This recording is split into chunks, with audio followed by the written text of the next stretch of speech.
Hello student, তো জেনে নেওয়া যাক আজকে মিথেন সম্বন্ধে কিছু গুরুত্বপূর্ণ কোশ্চেন। তো তোমাকে বলবে যে গোবর গ্যাসের প্রধান উপাদান কি?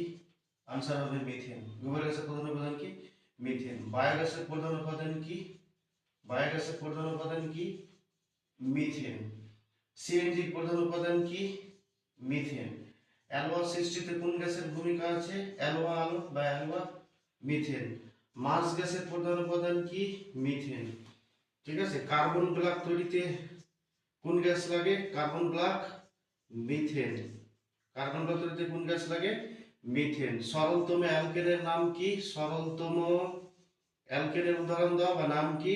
অ্যালকেন। সরলতম অ্যালকেনের উদাহরণ মিথেন। সরলতম অ্যালকেন কি? মিথেন। তারপরে হচ্ছে কয়লা খনিতে যে বিস্ফোরণ ঘটে, কয়লা খনিতে বিস্ফোরণ ঘটাতে কোন গ্যাসের জন্য বিস্ফোরণ ঘটে? আনসার হবে মিথেন। তারপরে হচ্ছে তোমার ধান ক্ষেত কি? ধান ক্ষেত ধান ক্ষেত গোয়াল ঘরে যে গ্যাস তৈরি হয় সেটার উদাহরণ কি? মিথেন। ঠিক আছে। তারপরে একমাত্র জৈব গ্রিনহাউস গ্যাসের নাম কি? এখানে দিয়ে দিলাম একটু তীর চিহ্ন। একমাত্র জৈব গ্রিনহাউস গ্যাসের নাম কি? একমাত্র জৈব গ্রিন হাউস গ্যাসের নাম কি? মিথেন। এই হচ্ছে মিথেন সম্বন্ধে কিছু ইনফরমেশন। একবার আমি বলে দিই, কয়লা খনিতে যে গ্যাসের জন্য বিস্ফোরণ ঘটে, আনসার কি? মিথেন। গোবর গ্যাসের উপাদান কি? মিথেন।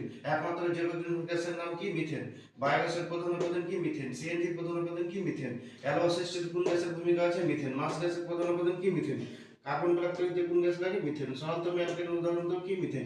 ধান খেতে কোন গ্যাস তৈরি হয়? মিথেন। ওকে।